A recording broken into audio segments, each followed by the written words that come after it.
Hello and welcome to episode 116 of Driver Seat Blog Radio. As always, I'm your host, David G. Firestone. Fun fact, I'm recording this podcast during the eclipse because I really don't care about eclipses.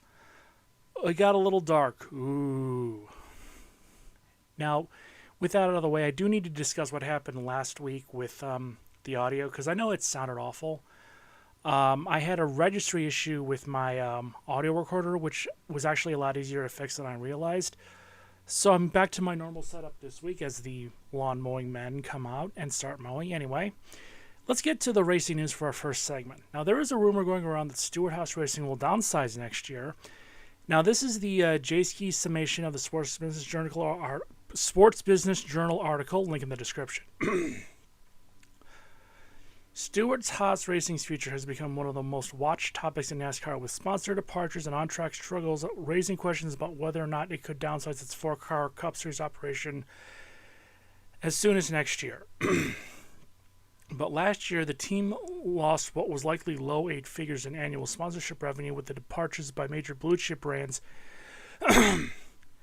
Anheuser-Busch and Smithfield Foods, along with the departure of the smaller but still notable brand Hunt Brothers Pizza.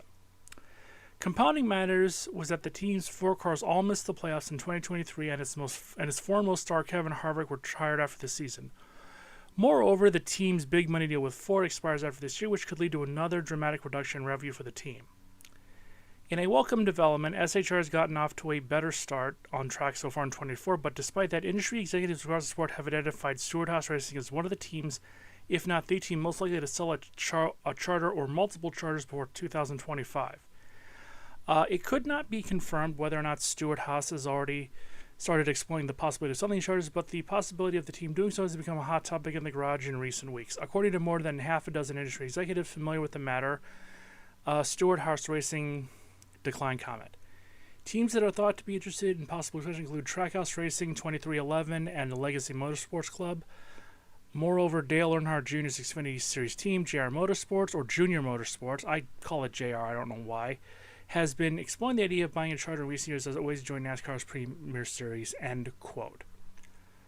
To that, I say this. Once upon a time, Stewart-Haas Racing was a top-shelf team with championship-caliber drivers and was a force to be reckoned with.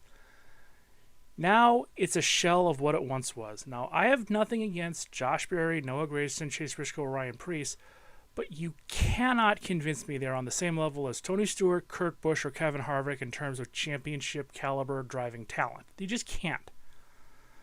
When you lose talent like that, you're also going to lose sponsorships because you're not going to do as well. And again, with the economic climate, both in racing and out of it, these sponsors are not going to be easy to replace. In my mind, they're going to have to downsize. Not because it's an option, but it's the option. You know, one of your major sponsors is in-house, Haas Tooling, and you're not doing well enough on track to attract even more sponsors, and your championship glory days are over. It's not an option, it's the option. So now we switch to marketing, specifically NASCAR marketing.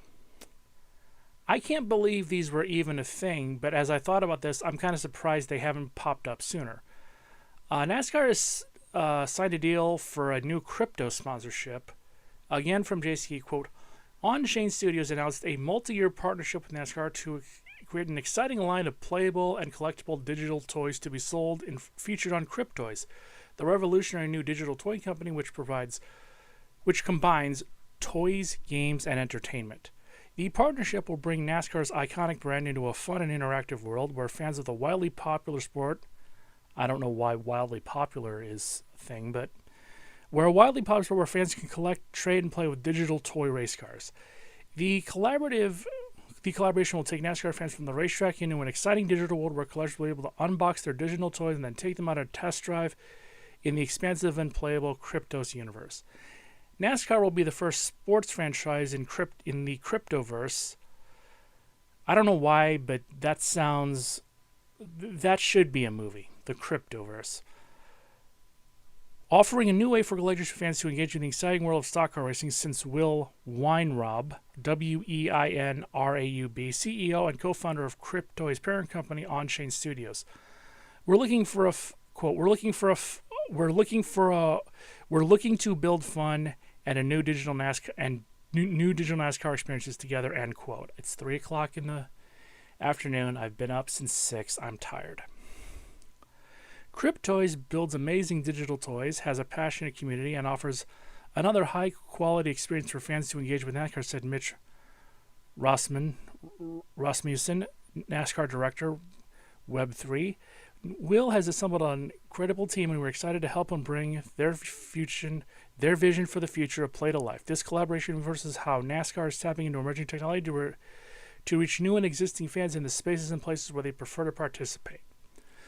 Now, I had to look this up because I had never heard of this before. I'd never heard of cryptoys. I've heard of video games. And it's literally just as dumb as that. It's basically the equivalent of an NFT you can play with. It's like buying skins on Fortnite or hats on TF2 or knives in Counter-Strike. That's what it is. They are more expensive than traditional toys, and you have to have a device hooked up to the internet to play with them should you choose to do so.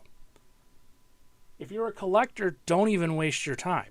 I'm sorry, but you can unbox these things on stream, but other than that, why bother? If this startup company goes under, and let's be honest, most startups can and will go under, all that time and money you spend on these things, God, that's even rough to say, these things could be vaporized in a matter of seconds. The server catches fire, well, sorry. And also, do people buy these things to actually play with, or do they just unbox them on YouTube or Twitch or wherever? Do these things go up in value? Honestly, not. I don't believe they will. Okay, and also here's another question that I don't think is being asked. Why would NASCAR want to take a risk on crypto? I mean, sure, there are outliers, but for the most part, the majority of crypto out there is a scam. Same thing with NFTs. I don't know why, but I own an NFT. I still have it. I don't really know why or how I have it. I don't know what I'm going to do with it, and I don't think it matters. This is something that's maybe going to work for a few years. Maybe. And then it's going to go away, and I don't think it will work long term, but we will see. Okay. I'm going to take my first break, and I'm going to have to discuss AEW again because a lot's happened since the last time we talked. I'll be right back.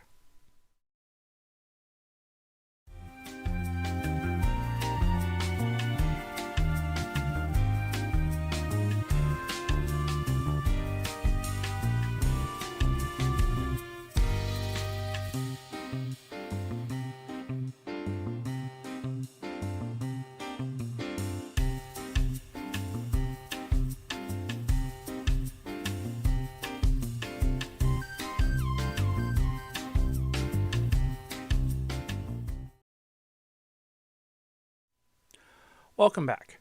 Now we have to talk about AEW again. AEW is quite frankly the most entertaining shit show that I've seen in wrestling. Seriously, how is AEW still functioning? Wait, you know what? That's the wrong way to phrase it. How AEW still exists is a question best left to the greatest scientific brains the world has to offer, because my brain is not powerful enough to wrap my head around how this company still exists.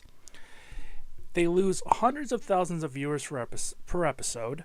They have an average of over a million viewers in over a year. They're on the verge of losing their TV deal, and nothing seems to change.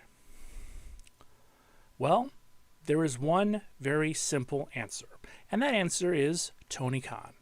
Because Tony Khan is the reason AEW exists, and it's also the reason he's failing. It's been established that he has no idea what he's doing. He has the same wrestlers out week after week. He has too many championships. He has too many tournaments, too many untrained wrestlers, too many botches, and all three of his programs are bad across the board. But Tony Khan, backstage, also has a reputation for being out of touch and on drugs. And this is not me just throwing things out there. This has been confirmed by people backstage. Now, his major issue is that he isn't a boss so much as he wants to be friends with the wrestlers, and we saw this with Jack Perry. Well, after Perry drove CM Punk out of AEW, Khan, rather than outright firing Perry, sent him to New Japan. He's still paying him, but he's not working for AEW, just working in New Japan. Well, shit hit the fan recently. See, in the lead up to WrestleMania 40, Ariel Hawani's MMA Hour hosted CM Punk. Now, both Punk and Hawaii have histories with Tony Khan, and the discussion ended up turning into the Brawl at All In, or Brawl In as it's known. Punk had a lot to say about Tony Khan as a boss and how the company was run, and these were not good things. Here's a couple of highlights. On Tony Khan as a boss. I don't like the drama, but the truth is the truth. He's not a boss, he's a nice guy, and I think ultimately that's a detriment to the company, but it's not my company. On AEW as a company, he states, I think the positive definitely outweigh the negatives. I thought coming in to help business if I could teach something great, and I think that I was just brought in for other reasons. There's business, and I know there's going to be a lot of people upset. It's not a real business. It's not about selling tickets. It's not about drawing money. It's not about making money. It's just not. When it comes to AEW and all that, I genuinely don't regret my time there. It's just brutally honest about some things, and you ask questions, and you're a real journalist, so I'll gleefully go ahead and answer it. It's done. I hope they're happy. I know I am, and I'd like to leave it at that. I understand fans of the tribalism, but because I'm a Blackhawks fan, I'm a Cubs fan, so I will always troll and needle the White Sox fans or the Blues fans or the Predators fans, But some of this shit was so outlandish, talking about my dog and all that stuff. Well, after these quotes, the AEW supermarks were not happy. Tony Khan wasn't happy, and AEW wasn't happy either. Now, put yourself in this position. You're Tony Khan, and you hear these comments. How do you react? Well, on Wednesday night, we saw how he reacted. The first segment of AEW Dynamite, what he did was to send Adam Copeland, formerly known as Edge, out to the ring to start AEW Dynamite, and he cut a pro AEW rah-rah promo. You then follow this up with one of the worst episodes of Dynamite in some time. Then, later that same week, you, for whatever reason, release a bunch of wrestlers. Again, Tony has no self-awareness. And, now granted, most of them weren't being used, but it was still not a good look. Now, this whole situation was followed by AEW talent and the AEW faithful defending AEW on Twitter and social media. I'm not going to read any of these takes because these takes aren't good and don't deserve to be heard. But it does highlight a toxic aspect of AEW. And again, this has been well known for some time, but I'm not going to back down from saying this. AEW has a very devoted fan base. Don't get me wrong, that's a good thing. Having a dedicated fan base is a good thing. But these are not your typical fans. These are the super obsessed, detail-oriented, argue stuff down to minutia type of fans. And the problem with that is they will attack you at the slightest sign of criticism or weakness.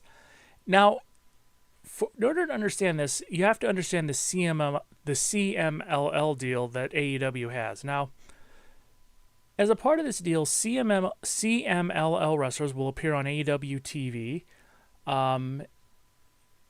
AEW can't have their Mexican wrestlers if CMLL is going to be on TV. I don't understand that. I don't understand that one at all. I really don't. Because I think CMLL versus AEW would be a great program, but, I'm not Tony Khan. I tend to think about things in what could be good. But the thing is, they will never explain to you who the CML wrestlers are. So you're like, okay, who are these guys? And if you go to social media and you say, hey, I just saw this guy, I don't know, Green Velvet, or the Masked Marauder or something. Who is this guy? I've never heard of him before. AEW fans will attack you for not being the level of fan that they are, not knowing every indie wrestler on the face of the planet. These are the people that AEW caters to. And I've discussed my disdain for what is known as indie cred before. Now, what indie cred is be it in film, music, wrestling, or anything else that can be considered independent or indie, there are a lot of fans who reject mainstream in favor of indie. Okay, that's fine. But the problem with indie fans is that most anything that is considered indie is indie for a reason. Most indie bands, indie films, and indie wrestlers simply aren't good. I mean, there are outliers. There's plenty of them. But most in the independent scene are there for a reason, and that reason is because they have nowhere else to go. They simply are not good enough for the big time. It's like that in music. It's like that in filmmaking. It's like that in wrestling. You find me anything. Like, look at minor league athletes. Some people are in the minor leagues for a reason. You're not good enough for the major leagues, kid. That's just how it is. But when you have fans who are so obsessed with indie cred and indie wrestlers, they drive away regular fans. They drive away casual fans. I'm not going, I'm a casual wrestling fan. I don't go to events. I don't, I'm not going to autograph sessions. I just watch it and enjoy it. But AEW caters to superfans, and when you cater to superfans, you set yourself up to, you're setting yourself up to alienate casual fans, no matter how interested the casual fans may be. But another problem with indie fans is these are the kind of fans that will also overlook any flaws in the product, no matter how obvious they are. That's the kind of fans AEW have, and Tony Khan is that kind of fan. He genuinely believes he's the best booker the world has to offer. He genuinely believes his shows are good. He genuinely believes that he's doing good television. Now, granted, the fact that hundreds of thousands turn off the show every Dynamite, and given the fact that you haven't done real good ticket sales, just go online if you think I'm kidding, that says otherwise. And also, Tony has also shown a lack of grasp on the world around him, which has become very problematic. And now, I'm going to say this, I think AEW is close to a breaking point. They're going to lose Warner Brothers Discovery as a TV provider. That's pretty damn obvious at this point. Now, granted, they will probably get TV somewhere else, but I promise you it won't be as good as TBS and TNT.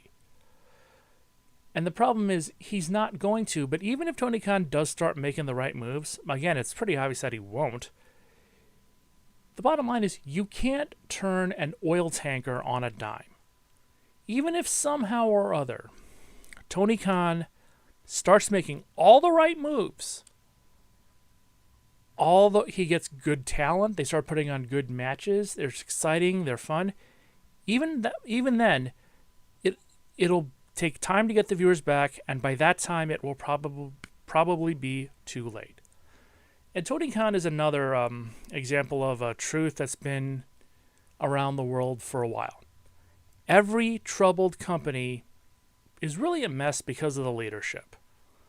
Nobody blames the janitor when a company goes bankrupt. I'm in Chicago. Look at the Chicago Bears.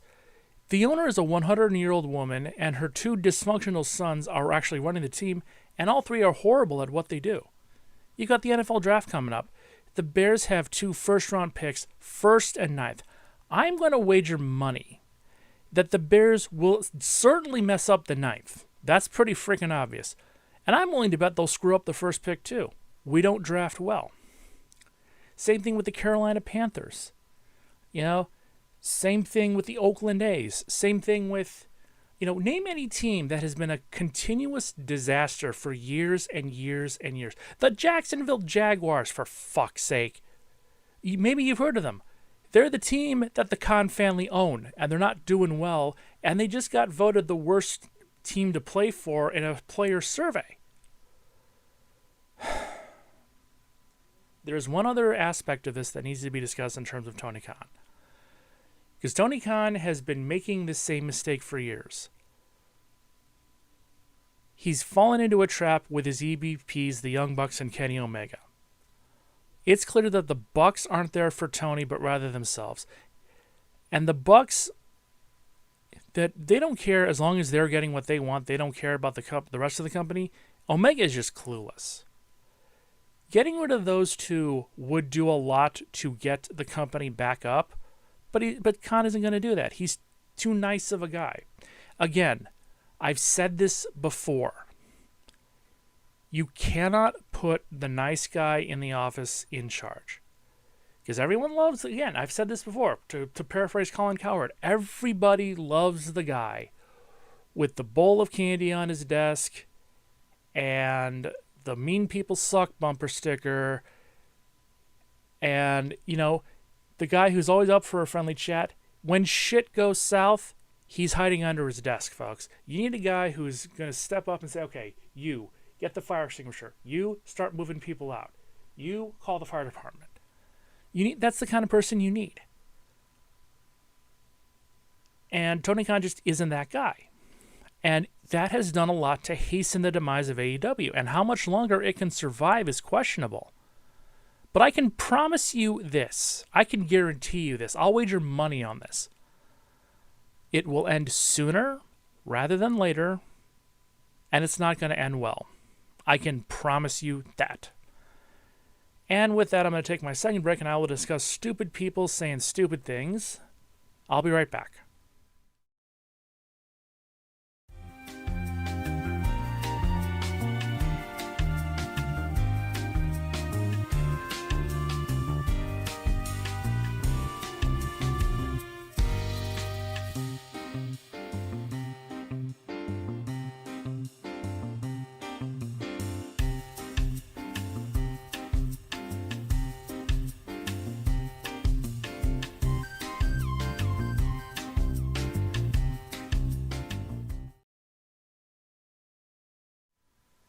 Welcome back. For our final segment, let's discuss self-awareness or lack thereof, because watching wrestling, I found out that there were a lot of people who have no self-awareness whatsoever, and then this in turn leads them to say or do things that no sane person would normally say or do, and these can be very entertaining. What do I mean by that? Well, let's look at this article from Elizabeth Blackstock on Jalopnik. I'm not even going to read the title, I'm just going to start reading the script, because you'll understand why momentarily. Quote, America First Legal is asking the U.S. Equal Opportunity Employment Commission to investigate NASCAR and Rev Racing, whatever that is for, quote, illegal discrimination against white male Americans per a Bloomberg Law report. If you're unfamiliar with these programs, there are efforts by America's leading stock car racing series to offer greater opportunities to members of diverse communities. NASCAR founded something called Drive for Diversity back in 2004, and the whole goal is to offer opportunities to marginalized communities. In its current form, NASCAR invites 20 diverse drivers between the ages of 14 and 26 to participate in its combine, where NASCAR evaluates the various skills of their competitors, including racecraft, physical fitness, communication skills, media aptitude, former experience, and more. The program is usually composed of 6 to 10 drivers at any one time. NASCAR provides these drivers with coaching, mentoring, and development. The real standouts are invited to compete with Rev Racing, which is D4D's competition arm that races a handful of different NASCAR-affiliated series. Drive for Diversity also inspired a handful of other programs, including a diverse pit crew program, a diverse internship program, and a diverse supplier program, all with the intention of elevating skilled candidates from marginalized positions to a sport that has been dominated by white dudes from the South. So basically, America First Legal is asking the Equal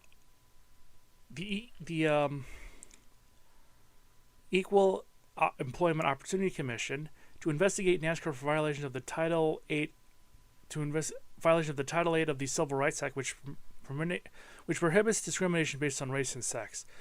This is despite the fact that NASCAR recently changed the language of its diversity programs, claiming to seek people of diverse backgrounds and experiences.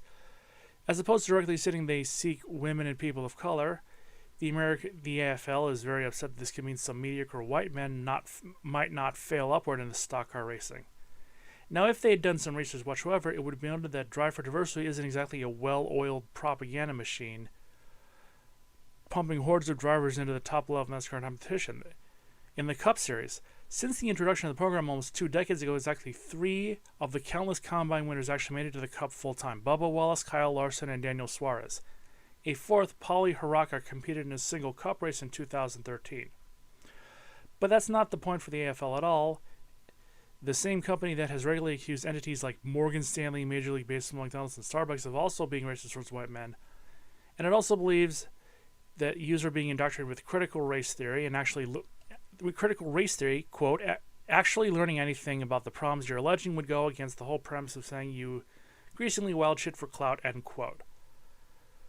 Look, this is a seriously what the fuck moment here. NASCAR is in desperate need of more diverse racing talent across the board, so they set up a program to fill that need. The program has shown that it really isn't the talent creator everyone thinks it should be, yet a small group of conservative lawyers honestly think this will somehow eliminate white people from NASCAR. The stupidity here is overwhelming. What else do you want me to say? Now, let's move on to Louisiana Governor Jeff Landry. Landry is your typical GOP religious conservative governor. He loves God, guns, freedoms, and America.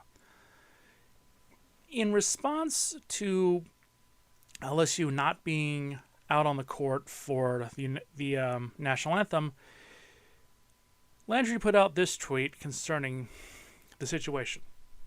Quote, "My mother coached women's high school basketball during the height of desegregation. No one has greater respect for the sport or for Coach Mulkey. However, above respect for the game is a deeper respect for those who serve and protect us and unite us under one flag. It is time that all college boards, including Regent, put in a policy in place where student athletes be present for the national anthem or risk their academic scholarship.